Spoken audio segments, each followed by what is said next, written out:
Yummy, yummy, yummy, I've got food in my tummy. Or I want to because I love food. How about you? Do you love it? Do you love chocolate and chocolate biscuits? Woohoo!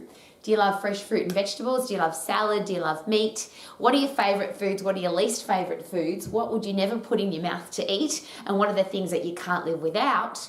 Why do you eat the way that you do? Do you have strong opinions and feelings and even convictions about what's good or bad food? And if you are giving information about food to the people that you care about, so you might be a parent, a teacher, a coach, if like me you're an exercise professional and an educator, what kind of information should we be giving about food? And I like to keep it as simple as possible because this is probably one of the most controversial topics on the planet. And the reason for that, of course, is that everybody eats food. Doesn't matter what religious persuasion you are or what political beliefs you have or what you think about exercise or what you think about the state of the world or the climate change or what education should be like or what parenting, what good parents look like. All of that is underlying with food, because food gives us energy to do all the things that we need to do. So even as an exercise professional, there's a big argument about which is better, exercise or food, and which gives you the better result. Is it 80% food and 20% exercise? And you'll often hear that. And I'm always the 100% person, so I think that we should eat 100% to give us everything that we need and exercise at 100% to give us a fit, strong body so we can do all the things that we want to do. How does that sound for a great idea? So how do we deal with this controversial topic? And is it possible that whatever we believe, what our convictions are, what our opinions are, is that we're very likely to pass them on? So again, I'm going to ask a personal question.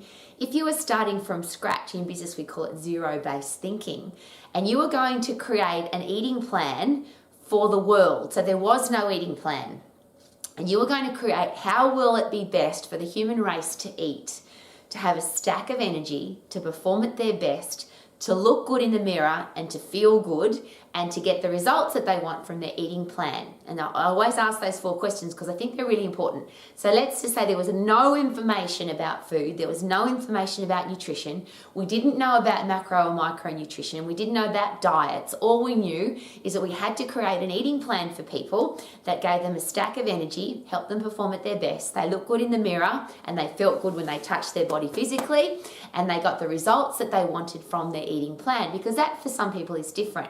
Because some people eat for energy, some people eat for performance, some people eat to look good, some people eat because it's the time of the day, some people eat because of emotion. There's all sorts of reasons why people eat. But for whatever reason people eat, if we were going to give them the result that they wanted, what eating plan would we design for them?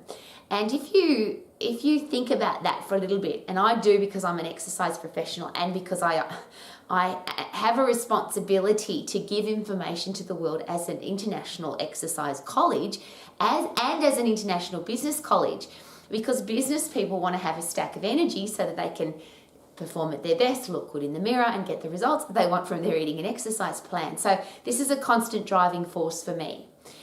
Here's another great question. What we've been doing up until now, how's it been working for us? Now, you might say that your eating plan works beautifully, so I'm going to ask you those questions again.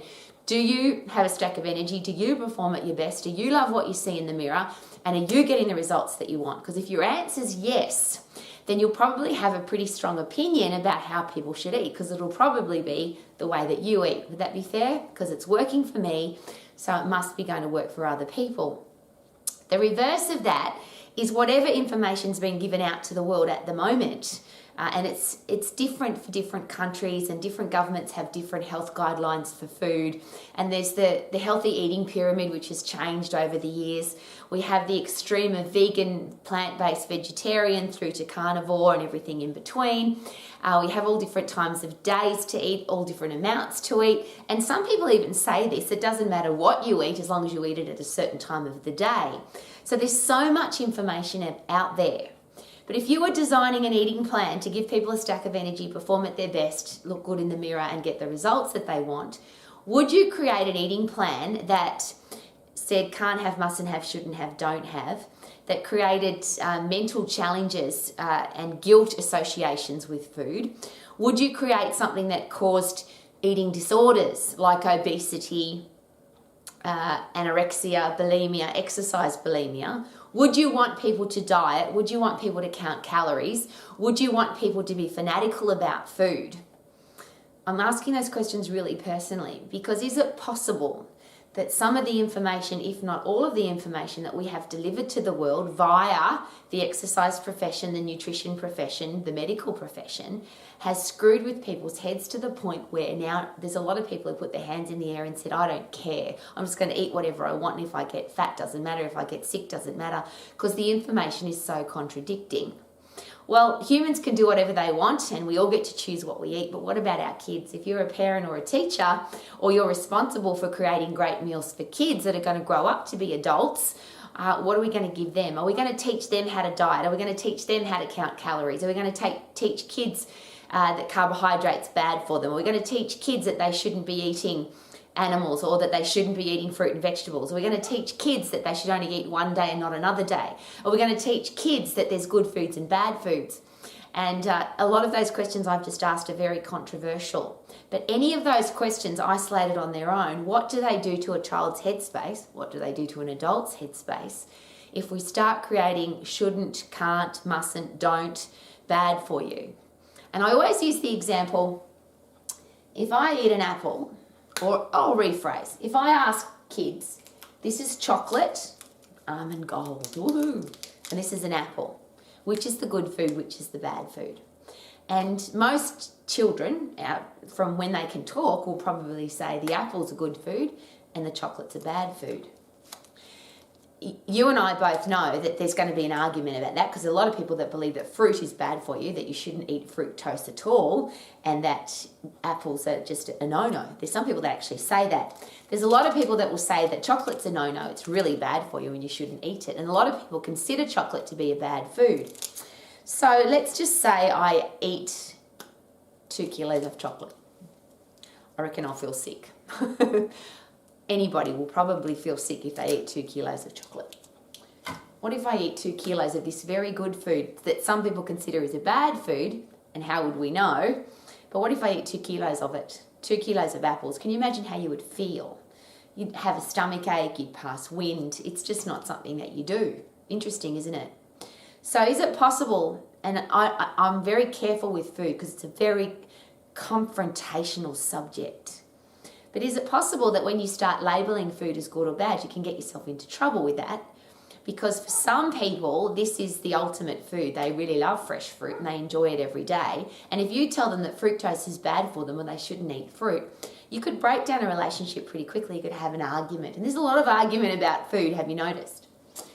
What if you tell people that they shouldn't eat chocolate? What about the people that really love it? It's an important part of their life, or it's just a pleasurable part of their life. Have you met people that they were told don't eat chocolate, it's bad for you, so they stopped eating it?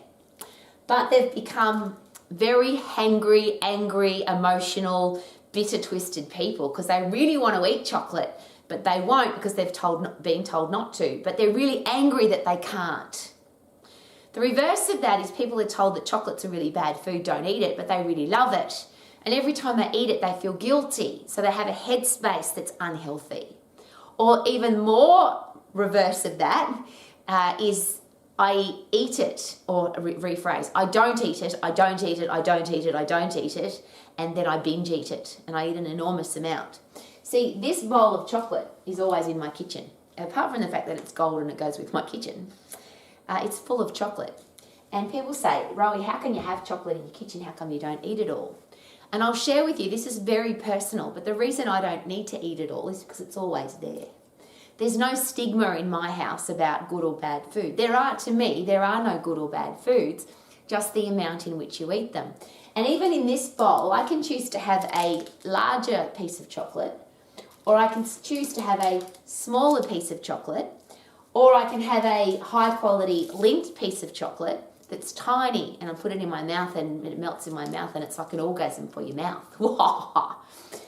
So if I eat one chocolate every day, is that going to make me unhealthy? Is it going to affect my metabolism? Is it going to make me fat? One of the things we often say at this house, if you think a chocolate's going to make you fat, put it on the scales and weigh it. And even if the whole thing turned to fat, is that going to make a big difference? Spread out over the 50 billion or 40 billion, depending on your genetics, 40 to 50 billion fat cells in your body. even the fat that's in here, if we spread it throughout the whole body, would you be able to even see it? Is it possible, and could you please consider that maybe we have some eating challenges in the world just because we eat too much? Good food, bad food, okay food, moderate food. Is it possible that just too much of anything? What does your body do when you give it too much of anything? This is it. We've got to look at both angles here and both extremes. So morbid obesity is I eat too much for whatever reason, emotional reasons, mental reasons, DNA reasons, genetic reasons. I've got an illness. There's all sorts of reasons that people have decided on or come up with or preaching at us about why we have morbid obesity in the world. But when a fat cell expands and expands and expands, and then it splits and those two expand and expand and expand, the body can get very, very fat. And when the body has an enormous amount of fat on it and all the systems are broken down, is it possible that that's unhealthy? So the eating too much food, whether it's nuts or fruit or meat or chocolate, and I use my mother as an example, my beautiful, gorgeous mother that lived through the Second World War. And for a lot of the time during the war, she was in Berlin, there were many days where there was no food. So she would go without food for 3, 4, 5 days at a time. So my mother came out of that experience when she was a refugee in Australia, where food was like I can't believe there's so much food. So my mother's headspace, because she had been deprived of food for so many days at a time, food became this very precious gift. And she couldn't leave any food. Now, my mother liked to eat healthy food, and she ate nuts and fruit and vegetables, but she just ate too much. So my mother was very overweight for most of her life because she just ate too much food, too much, and whatever you call healthy food. But if you looked at what she ate, salad and vegetables and nuts and fruit, but just too much. So there's just a place to start. If you were designing an eating plan for people, what would be the amount? And could the amount be as simple as eat to suit your activity level? If you don't do very much, is it possible that you don't need to eat very much? If you're a very active person and you do a lot, is it possible that you need to eat a lot or eat more? And I think you can hear in the background, my puppy dogs are having a scuffle. Now we've got 4 beautiful dogs. At the moment, it's freezing cold outside and raining. So the dogs are inside their kennel most of the day. So tonight when they get dinner, they get a tiny little dinner because they haven't done anything all day. There's no reason to have a big dinner. They haven't done much. On other days when the gate's open and they're running around 20 acres of property chasing each other all day, they get an enormous dinner because they've had a really active day. So maybe that's something to consider before we even go into good or bad foods or should I eat that, shouldn't I eat that, can't have, mustn't have, don't have. Is it possible that we have a look at the amount? What is the amount I need to eat? Now, the other thing we get caught up in with amount is your base metabolic rate versus your metabolism. And people say this is how many calories you should eat every day. Well, if you were creating a new eating plan for people, would you tell them how many calories to eat? Or and I'll just, again, this is my personal philosophy, but I'm going to share it with you because I've been doing this for a long time. And most of my career path as a personal exercise coach, my clients were people whose headspace was totally screwed up about food. They hated food or they hated themselves or both. So they were morbidly obese or they were anorexic or they were bulimic or they were exercise bulimic or a combination of all of those at some stage in their life because they had a really screwed up relationship with food. And one of the reasons why I'm so passionate about this topic is I don't want to do that to anybody. I don't want people to have the kind of relationship with food where if they eat something, they want to go and cut themselves or pour boiling water on themselves or then starve themselves for weeks at a time. And that's what happens when on the emotional eating scale, it becomes totally emotional and food is controlling your life. I don't want to do that to anybody. And is it possible that some of the information, if not all of the information that we've been preaching at people over the years, has forced people into a place where they focus on calories and they focus on carbohydrate and they focus on fat grams and they focus on times of the day and they focus on weighing their food and counting how much they ate, and it becomes a controlling factor in their life. I'll rephrase the question again. If you were going to create a healthy eating plan for people, wouldn't it be nice if it looked or sounded a little bit like this? Eat when you're hungry, stop eating when you're full. eat all the foods that you love, don't waste calories on food that you don't love, and make sure that whatever you're eating gives you a stack of energy, helps you perform at your best. Make sure that you look good in the mirror and you love the way your body feels in the shower with no clothes on, and you're getting the results that you want from your eating and exercise plan. And if that isn't happening, then we need to make some changes. But if that is happening, why would we make any changes? So whatever opinion you have about food or conviction you have about food or whatever you're preaching at the world or telling the world, even if that's working for you, if you can absolutely, passionately, honestly share with your world, I have a stack of energy all day, every day. I perform at my best at everything that I do. I love what I see in the mirror every day. I don't have fat days and skinny days. I love the way my body feels in the shower, and I'm getting the exact results that I want from my eating and exercise plan. If you can say that honestly, is it still possible that whatever's going to work for you isn't going to work for somebody else? Because there's those things to take into account. Base metabolic rate. If I tell somebody, eat this, do I know what their base metabolic rate, which is how many calories their body needs to survive doing nothing in a warm room over 24 hours? That's your base metabolic rate. And if you don't know that about somebody, do we even have the right to tell them how much to eat? Now, the next part of that is metabolic rate. So that's what happens if I get up out of that warm room and start moving around. Throughout the day, our metabolic rate changes. If it's really cold, our metabolic rate goes up because we're shivering. If it's really hot, our metabolic rate comes down because our body's got to try and get back to, I want to be normal. And when it's already warm, it's got to just come back to normal. If I exercise, my metabolic rate goes up. If I laugh, if I have a shower, if I play sport, if I have sex, my metabolic rate changes. If I'm a fidgeter, if I move around all the time, if I tap my toe when I'm at my desk, if I'm a person who never sits down, I just stand up all the time, if my job is active, my metabolic rate changes throughout the day. And then my metabolic rate, that's the outside, but my metabolic rate also changes depending on how much muscle tissue I've got, whether I've lost muscle tissue, how much I use my brain. So if I've just watched television all day doing nothing, unlikely that my brain's using any calories. The two things that are the most metabolically active in our body are our muscles and our brain. So if you're sitting down doing nothing and you're not thinking about anything, your body's not doing very much. It's like my dog sitting in their kennel all day. So how much do I actually need? So my metabolic rate changes every day. The third part of that, which I think a lot of people have either not learnt or they've forgotten about, is the respiratory quotient, which is where those calories are coming from. And a really fit, strong person burns those calories differently than somebody that's weak and unfit. A fit, strong person, their respiratory quotient prefers to burn fat. It prefers to save the 1/2 kilo of carbohydrate that we use for high intense activity, for lifting heavy, for punching, for doing high intense sprinting, all the things that we do to get really fit and really strong. The body can only store 1/2 kilo of carbohydrate. So if I'm really fit and really strong, my body automatically evolves into this. I want to save the 1/2 kilo of carbohydrate for when Rowie's exercising. And then when she's resting, I want to make sure that she's using up the fuel that's really easily accessible, and we have big storage system for it, 40 to 50 billion fat cells. So now I prefer to burn fat. So really fit, strong people sitting in a room, which they probably won't be sitting, they'll be standing, versus somebody who's weak and unfit. Their base metabolic rate might even be the same because they might have the same amount of muscle tissue.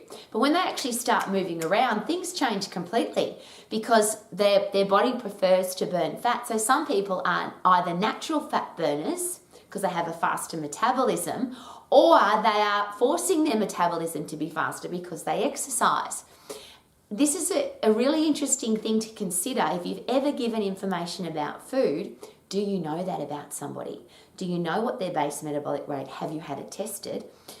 Do you know what their metabolic rate is? Are they a fidgeter? Just a quick side note on that. Fidgeters burn between 800 to 1,000 extra calories a day just because they move around. They tap their feet, they move their fingers, they can't keep still. Some people call that attention deficit disorder. Other people call that fast calorie burning machine because they're just moving around all the time and their brain's always active because they're looking for new things to do. That person requires more calories because they have a faster metabolic rate.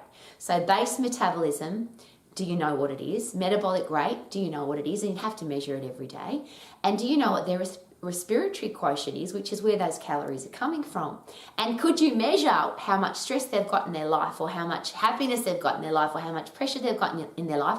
Because that changes their metabolism as well. So for us to tell somebody how much they should eat is a really interesting thing to consider. The times of day we tell people to eat. If you were designing an exercise program for people, would you say you have to eat in the morning, and you have to eat at lunchtime, and you have to eat in the evening? Why did we do that? And it's a really good thing if you don't know the background of why we have those 3 meals a day. It's got nothing to do with how the human body works. It's got to do with the social norms of the time. So farmers needed to eat in the morning because they were either going out to do hard work, and they'd been sleeping for 8 hours, and they were going to be working all day. So they needed food at the start of the day. What if you don't want to eat at the start of the day because you had a big meal the night before? Why do we put food into our body at the start of the day if we don't need it? You know, some people say to me, but it speeds up your metabolism. But I always ask this question: do you know what that person's base metabolic rate? Do you know what their metabolic rate is? Do you know what their respiratory quotient is? And do you know how many calories they burnt the day before versus the amount of calories they're going to need for today? Because otherwise it would be really, I think, irresponsible to say you should eat breakfast because it speeds up your metabolism. What about people who don't even like to eat food in the morning? And now there's a really big argument because there's a big group of people that are intermittent fasters that either eat breakfast and then don't eat until the next breakfast, or they don't eat breakfast, they don't eat till 4 o'clock in the afternoon. If you were designing an eating plan for somebody and sharing with them to have a stack of energy, to perform at your best, to look good in the mirror and to get the results that you want, when would you get them to eat their food? So could these be really good questions? What would you get them to eat? When would they eat? How about the reasons why people eat? Would it be important to consider that some people have political reasons for eating certain kinds of food because they don't want to eat a genetically designed food, or they don't want to eat a food that comes from that particular country, or they don't want to eat a food because of the way that it's harvested? So they're political reasons. There's religious reasons. Some people don't eat meat, or they don't drink wine, or they don't eat shellfish, or there's a whole heap of religious beliefs that are very powerful and very strong.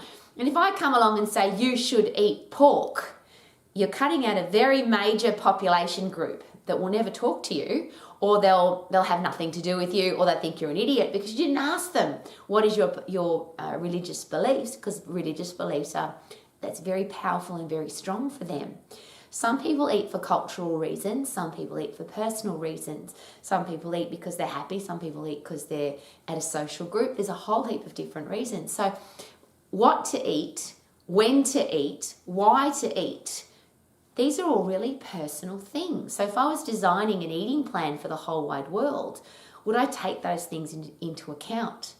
Now obviously I'm leading somewhere with this, because after 40 plus years as an exercise professional, and I've got a big long list of qualifications in nutrition, which you don't need to know about, because every nutrition course I've ever done, it's always been about what you can't have, mustn't have, don't have, shouldn't have, and telling people what to eat.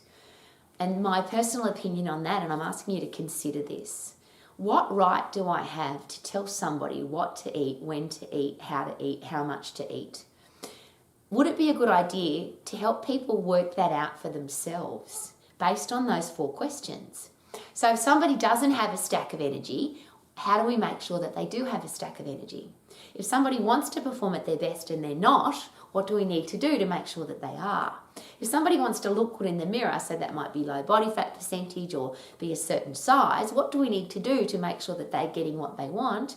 And if people want to get a result from their exercise and eating plan, which might be that they want to have energy at a certain time of the day, or they need to have a brain that functions at that particular meeting, or they want to be able to play their sport, or whatever a person's choice is, the result that they want from their eating and exercise plan, isn't it our responsibility to customize and tailor and personalize whatever they need to suit their lifestyle?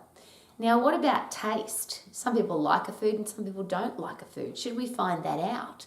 Why would we tell somebody to eat something that they don't even like the taste of? Why would we tell somebody to eat something that's against their religious beliefs, and why would we tell somebody to eat something that's against their political persuasion? I'm asking those questions because I think we have become very irresponsible when it comes to food, and you only have to open up social media to at least consider what I've said to be true, that people are being told what to do on a regular basis without any questions being asked. And I always use this example. You can go to a website and buy a diet, and you can type in your credit card details, and you can purchase an eating plan, and that people who sell that to you won't even know if you're a male or a female. They won't know if you're tall or short. They won't know how much muscle tissue you've got. They certainly won't know what your base metabolic rate is.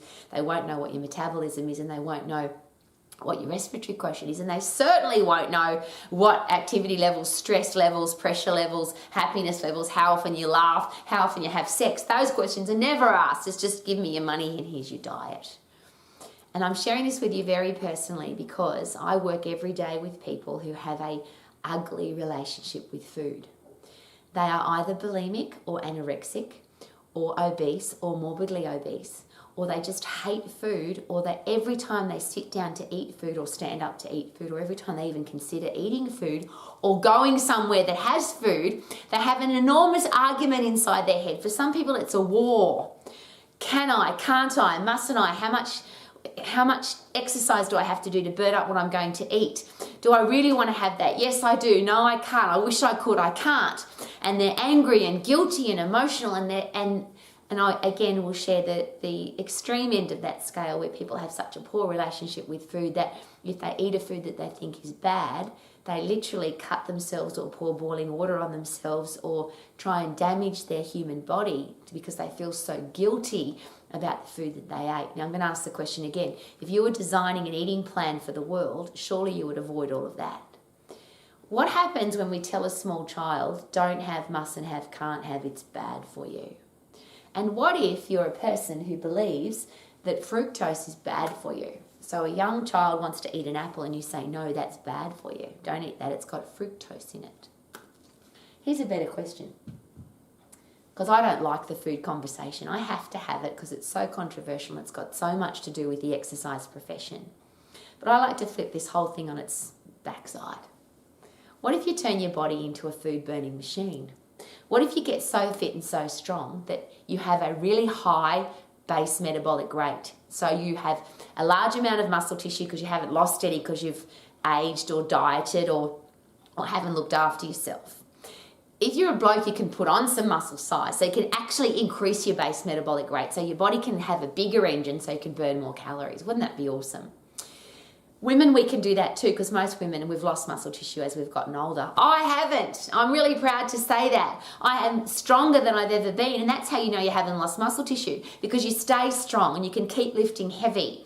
And you know that you're getting stronger if you can keep lifting heavier, and that means you're maintaining your muscles, which means you're maintaining the size of your engine. So your metabolism is not slowing down. And in fact, if you put muscle size on or replace muscle that you've lost, you're increasing your muscle size. That's really exciting. So what if we got everybody really strong? And if you're really fit, your respiratory quotient changes, remember.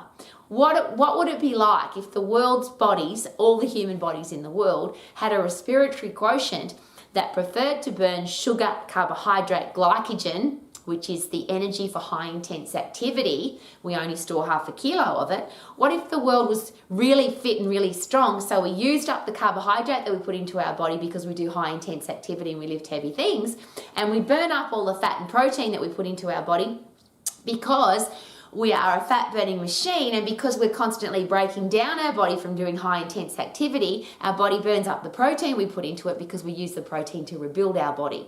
This is really exciting to me because what it takes away is can't have, mustn't have, don't have, shouldn't have. In my house, there's none of that for that reason. Because I'm really fit and really strong, I know that I'm going to burn up what I put into my body. And my body tells me pretty quickly. If I get a little bit chubby, I go, well, eat a bit less, Rowie, because obviously you're not burning up what you put in. Or you need to get a bit fitter, or you've got to aim next time you train. You want to be getting stronger and replacing more muscle tissue so that you have a faster metabolism. What if you were so fit and so strong that you burnt up everything that you put in? And then is it possible, and this is the really important question, if you're really fit and if you're really strong, is it possible that when you're thirsty, we'll use that to start with that, will your body tell you I'm thirsty? If you're unfit and weak, is it possible that that system breaks down? Because a lot of people, when they're actually thirsty, but they eat instead because they think that they're hungry. Because that whole process, the hormonal process of sending messages via the central nervous system to the brain, the pancreas, the liver, the muscles, all of that gets broken down because they're weak and unfit and frail. So if I'm thirsty, my body will say, hey, you need to drink some water because you're thirsty. What about if I'm hungry? If I'm healthy, fit and strong, my body will tell me, bloody eat, Rowie, you're hungry.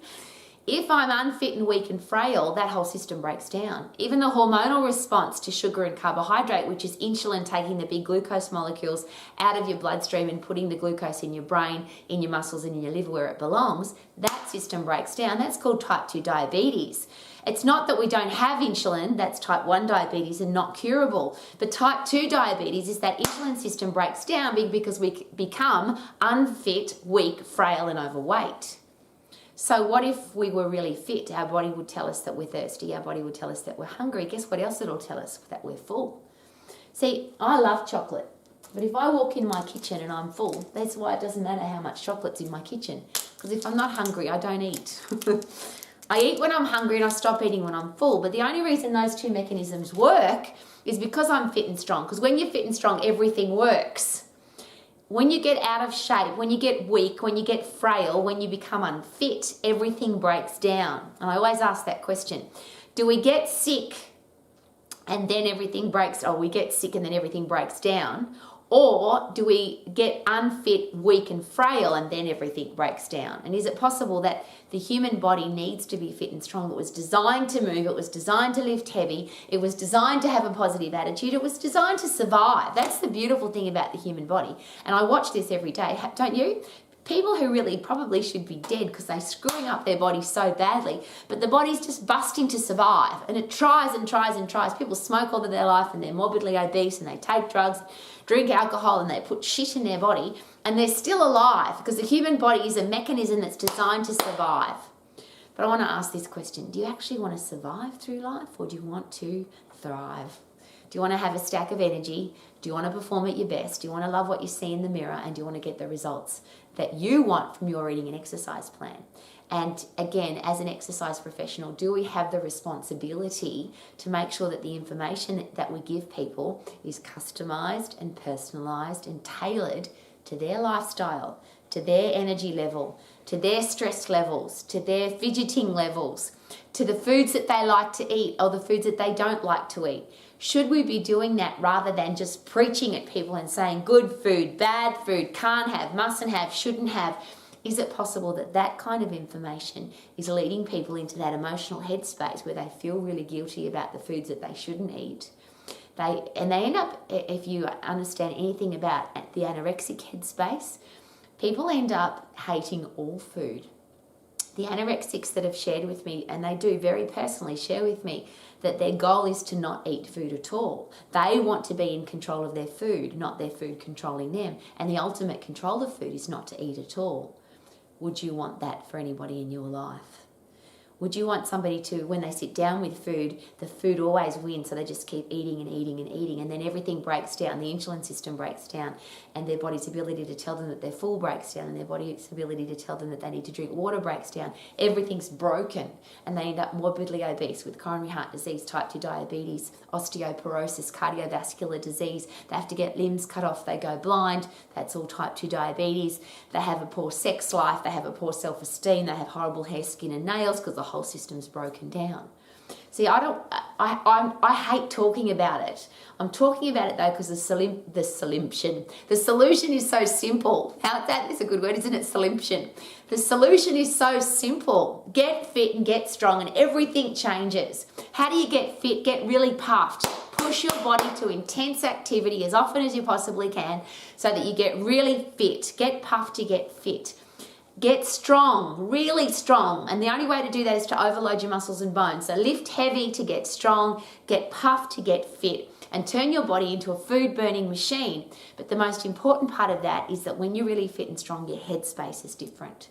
Not only do you have a healthy, fit, strong body, but that mechanism inside your brain that says you're hungry, you should eat, you're full, you should stop eating, you're thirsty, have a drink, you're not thirsty anymore, you don't need to drink, that whole hormonal process, that all works effectively.